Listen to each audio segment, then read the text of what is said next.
What's up, collectors? Welcome back to Films by Color. It's that time of the month again. Criterion just announced their Criterion titles for the month of September, and I'm going to talk about them briefly with a good friend of mine, friend of the channel, been here a lot. Special guest this month, Connor Nielsen. How you doing, man? Hey, everybody. I am great. Thank you for having me.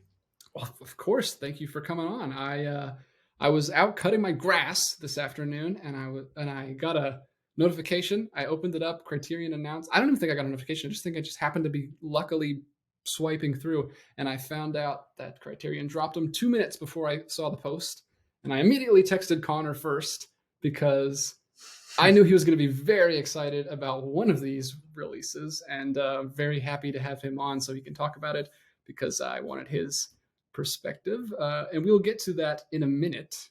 But he's talked about this director a lot. He watched all of his films last year. Not quite all of them. He tried to. He attempted to, and he got through most of them. So I know he's excited about that. But we'll just start at the top. You've looked at the list, I presume? I have. All right. Okay. So the first one, available September 5th, 2023. It's a 4K upgrade. It's The Princess Bride. I don't think we've ever talked about this movie. Have you ever seen this movie? I have. Actually, the last time I watched it was at a drive-in theater in 2015. It was the second bill after Avengers Age of Ultron. It was just the middle of summer. Friends and I all went out to go see Avengers and stayed for Princess Bride. It's great. You know, it's a classic. It is my uncle's favorite movie. It is a classic. I believe it's a lot of people in that age group's favorite movie. This is probably one of the most popular titles in the collection, just by like mainstream audiences. I would imagine so. But I heard a ton about this movie. This is not one I grew up with, but I always heard about it. And I have seen it later in my adult life a couple times. It's actually the first live action movie I showed my son because we showed him a lot of animated stuff. Yeah, it's the first. Now, I know you're not big on 80s movies. You like fantasy, but kind of the more popular fantasy stuff doesn't quite hit you as much as it seems to hit other people. Do you like The Princess Bride? Where are I you do. I do like The Princess Bride. I'm a big fan of that fairy tale type storytelling, which this definitely is. It's a little more on the irreverent comedy side, which usually isn't my bag, but I think it works here in a way that it doesn't in some other things that I don't love. But I think it works here. I think it's pretty iconic, and like you said, very classic. And the packaging on this particular release is incredible, and it looks, based on the website here, that it looks like they're just going to use that same packaging and put the 4K disc in there. That was the question I had. That's what I had, and then when I went to the website, it's showing that packaging, but and even though I have the 4K selected here, so it could. I feel like that would be kind of misleading if they put that here on the page and then they don't give you that packaging. But I guess they've kind of done stuff like that before, where they've downgraded the 4K to a standard jewel case. So I guess we will see. Time will tell. Yeah. This is a title that makes a lot of sense for 4K. I already own it on Blu-ray. I've never watched the Blu-ray, so I better watch it soon. Who knows? I might just buy the 4K and then, get rid of the Blu-ray. So we'll see. It all kind of depends on the packaging, because if they just put it in a standard jewel case, I'll maybe just swap the discs and keep the nice book packaging and just have the 4K disc in there. Yeah. I think that's the way to go. I mean, you'll only be out $20 and you'll have the perfect version. Yeah. So yeah, that's coming out on 4K UHD Blu-ray combo. So it is going to have the Blu-ray in it. So yeah, I guess you could just sell your Blu-ray. I'm assuming that's going to be all the same bonus features. I don't know if you noticed any new bonus features on there. Probably not. Usually with their upgrades, they keep them pretty similar. But we don't need to talk too much about The Princess Bride. Everybody knows The Princess Bride. It's a classic. You got Peter Falk in there, who I just watched in The In-Laws, which is down underneath it in the related films section. I just watched that with my friend. It's a fun movie.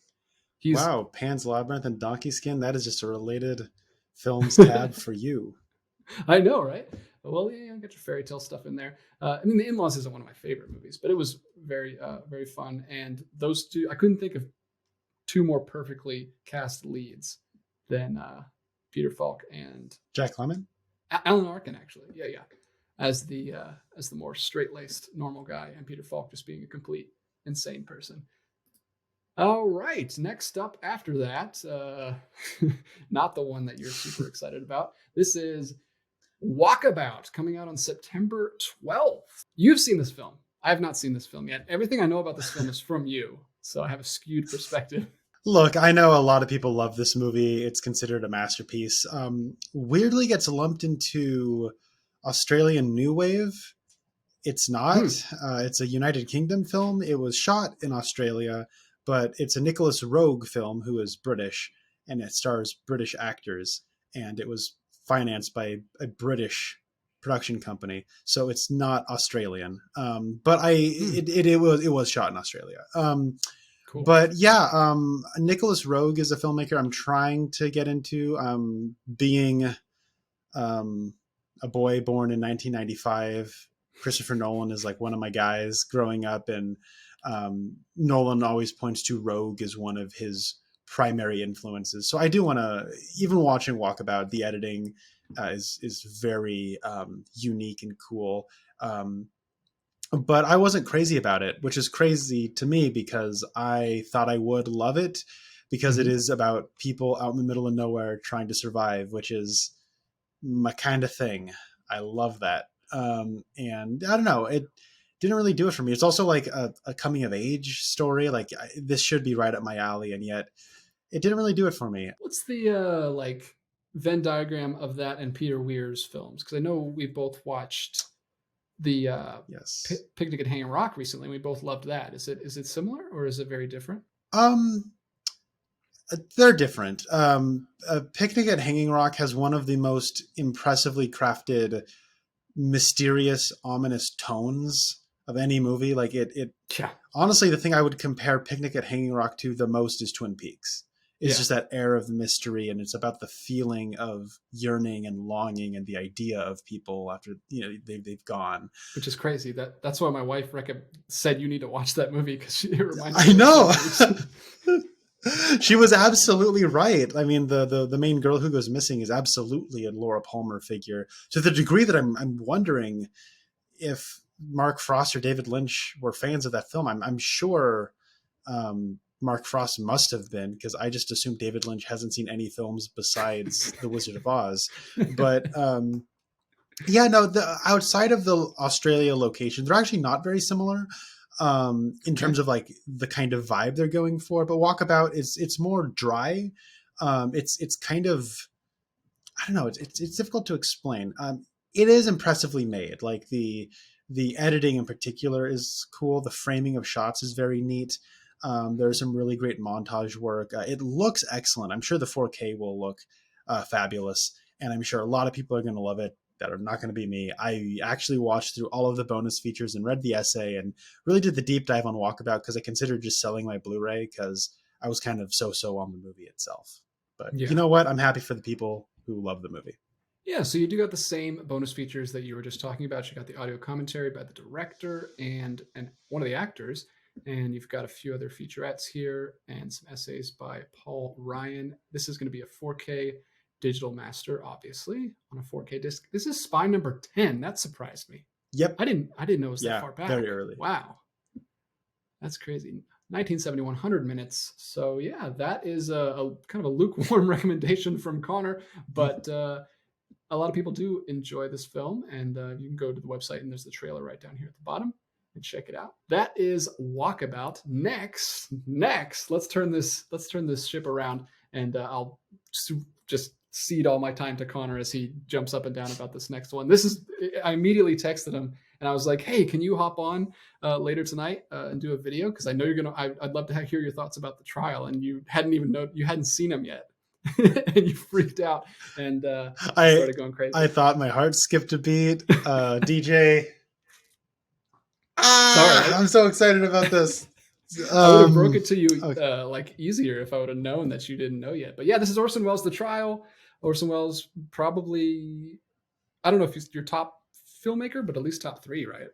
So I've had my Mount Rushmore of filmmakers for a very long time. Uh, I think I might have to make room on my Mount Rushmore for Orson Welles. I've discovered that I love him. Yeah. I really love him actually. Or like Citizen Kane, like ever since I was in high school, that's been like my favorite movie. I know that's kind of like a boring answer to a lot of people, but actually watch that. It's a great movie, everybody. It's really, really friggin' good. And especially just the more I study about that movie, the more I love it. And the more I learn about Orson Welles, just as a creative, and just kind of like watching him in interviews and just his attitude towards approaching art, like he was he was like a true genius. And I mean, he was lucky enough to be a rich kid who grew up in a theater house, but he he understood art so well, whether it's radio, whether it was stage, whether it was film, whether it was whatever. He was a renaissance man, and he was like kind of the master of all. And uh I don't know, I really like him. And I think like just in terms of he was all about pushing the form as far as he could in the most entertaining way. He was very much a showman as much as he was like an innovator. And I really love his attitude. And I feel like his creative spirit is actually one I relate to a lot.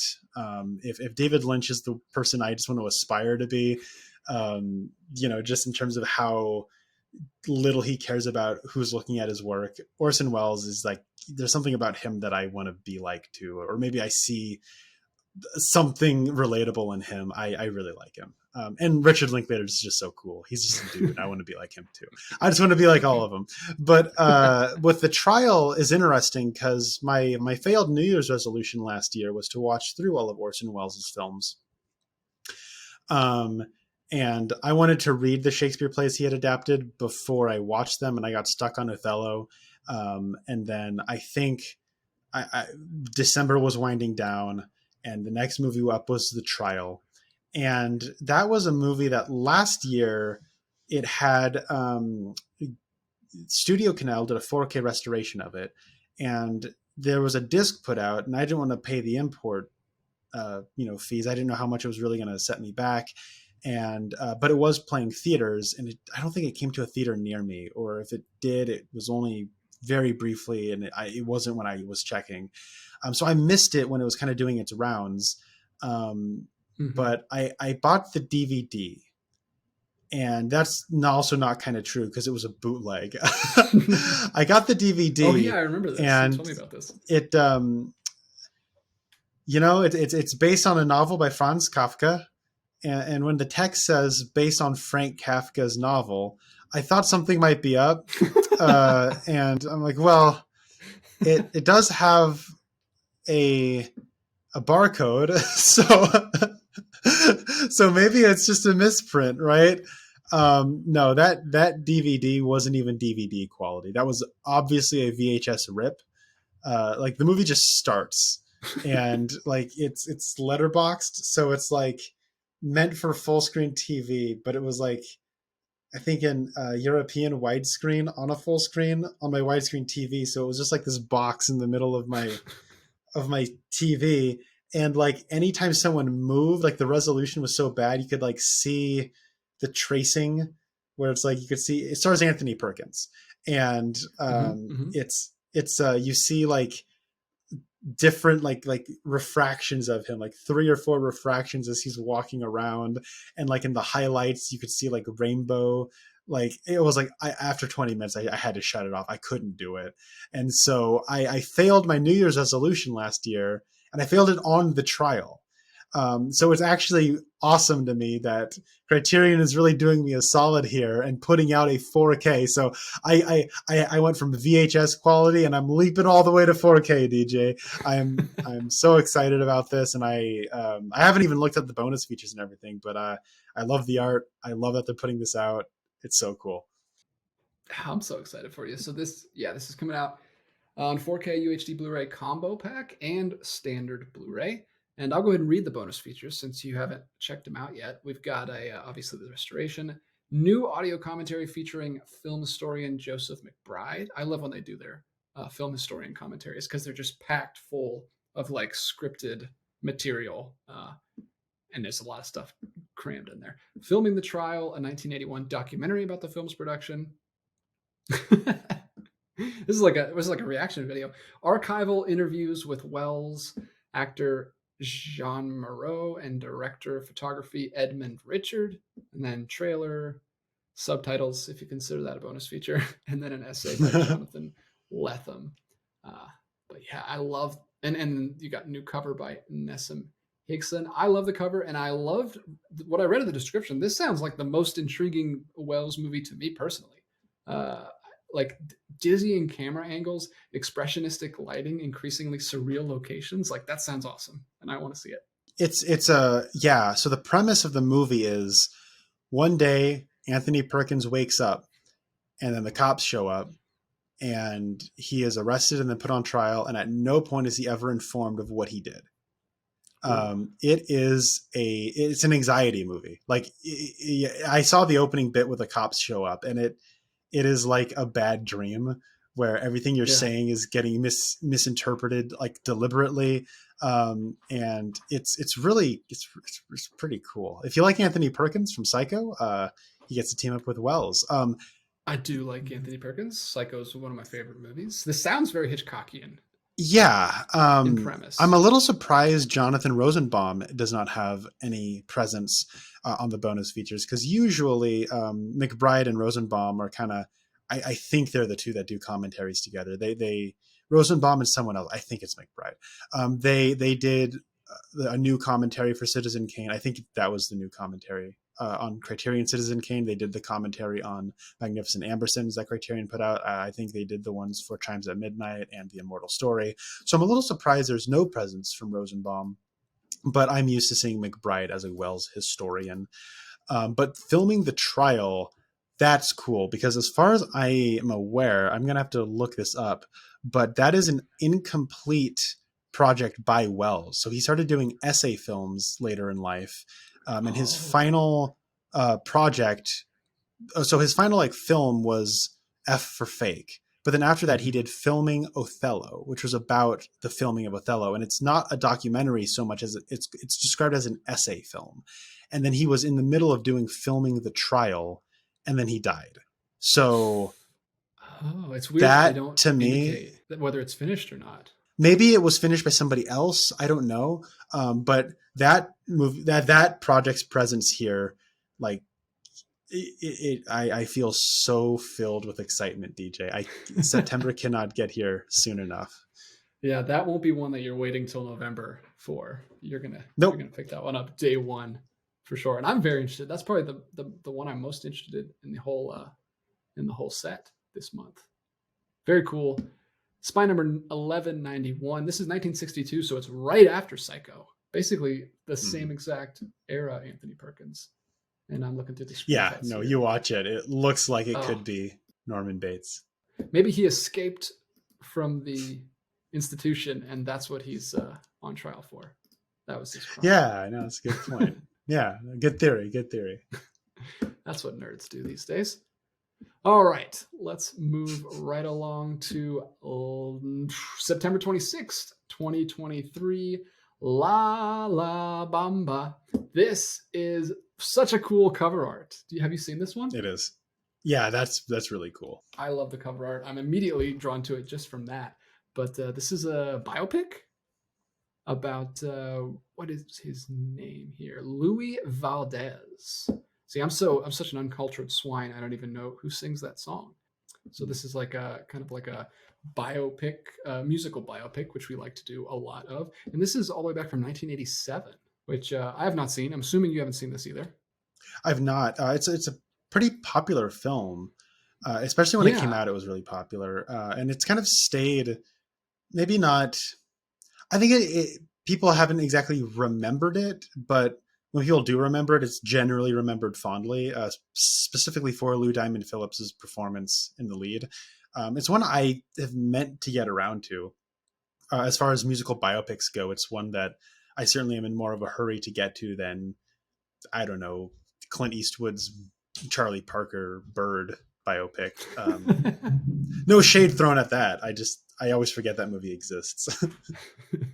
Yeah, so this is La Bamba. Director approved Blu-ray special features include audio commentaries featuring Valdez and other actors and producers. You've got a new interview with Louis Valdez, You got a conversation between Valdez and filmmaker Robert Rodriguez from El Rey Oh, Network's The Director's Chair. A making of that's cool. program featuring cast and crew. Audition footage. That's cool. I don't see that a lot. That is cool. And yeah, this is the only one that is just a Blu-ray. For a second, I thought 4K is across the board this month. They're going all in on 4K, but this one is just a Blu-ray release, which is I interesting. I guess wonder. that makes I sense. wonder if they're gonna eventually upgrade it to 4K because it is a 4K restoration. Yeah, that's interesting. I wonder if they don't think it's going to sell as well. So they're just kind of, they don't want to put the extra Well, money into the 4K I mean, discs. all the other titles are 4K this month though, so Yeah, they maybe had it's to cut more of somewhere. a maybe it's maybe less a sign of confidence in its sales and more a resource. But yeah, this looks like a fun one, and it's a nice breezy 108 minutes. Nice 1987 movie, and I really like that cover. Love the colors. Love It's really cool. the collage feel. Looks really good. So that's another one coming out. And then the last one we have. Speaking of music, this is not a biopic though. This is a straight up documentary about David Bowie. Did you know about this before this? Yeah, it came out last year. Played limited. Yeah, I saw 2022. I did not even hear about this. Yeah, it was popular in certain corners that I cross pollinate in. Our friend Josh was really excited about it. Oh, that makes sense. It had a very striking trailer. I saw the trailer once or twice. It looks visually insane. Yeah, I'm looking at some screenshots, and the cover art on this is really cool too. Yeah, I totally missed this one, but this is really cool. This is their, I guess, one of their modern ones. They've been doing that a lot. Have they had a modern movie every month for the last I few think months? so.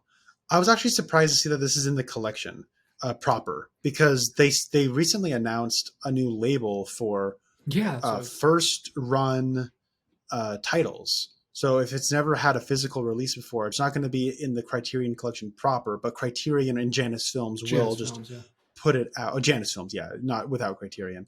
I figured this would be a part of that label because that's where EO is going to go along with a few others. Interesting. But I think this was announced to be a part of the collection about a month or so before that label was also announced. That is interesting. So I guess they'll still be adding some new release movies to the collection based on this. This is getting a 4K UHD Blu-ray combo pack and a Blu-ray. But yeah, it's got an audio commentary and some interviews and featurettes there. Just a few things, but looks interesting, especially for people that are really big into the music world. I'm admittedly not super up on my music, especially 80s music, but I did recently. I watched half of The Man Who Fell to Earth, and then I couldn't finish it for whatever reason, and then the Criterion Channel lost it, so I need to finish that. And I know you haven't seen that either yet, but that's just more David Bowie's acting side. He's a great, icon. Like he wasn't like an amazing actor, but he was a decent actor. I mean, I don't like Labyrinth, but in The Prestige, he's fun as Tesla. He's in Twin Peaks Fire Walk with Me with a Louisiana accent. It's kind of iconic. And Man Who Fell to Earth is a Nicholas Roeg film, which ties. That's right. Ties it back to that. So pretty cool month. I will say though, it's cool that we have a documentary. We haven't really gotten too many of those lately, I don't think. Looking at the newer releases coming up, I don't think Dim Sum is a documentary, right? But think so. Regardless, I think some of Pasolini's documentaries are included in the Pasolini 101 box set, but very few just standalone regular documentaries have been getting Criterion releases, and it's cool that they put in the 4K money for that. Yeah, for a new release in a 4K, that's pretty cool. I'm pretty happy. I don't know. I guess we can talk briefly about which ones you are planning on getting. Obviously, the Trial. I'm there with you on the Trial. I don't think I'm gonna upgrade my Princess Bride unless I just hear that it's amazing and it's a must purchase. But yeah, the Trial and La Bamba are probably the two that I'm most interested in. What about you? I think I'm going to go with 3 new titles. I think it will actually invest in all of them. They're actually really, I think, inspired choices. Cool. I was trying to stay up to date on every Criterion 4K, but Yeah. I don't. They're going more in on that than I was expecting, and I don't know if I want to upgrade Walkabout. That might be where you or the stop. Princess Bride. So. Okay. So you'll get the 3 new ones. All right. Well, yeah. So pretty good month. That is the news. And let us know in the comments which ones you are most excited about, and which ones you're planning on picking up, and just what you think about the releases in general. Thank you so much again, Connor, for joining me on one of these. I always enjoy chatting with you, and I will be back again with more content about physical media collecting real soon.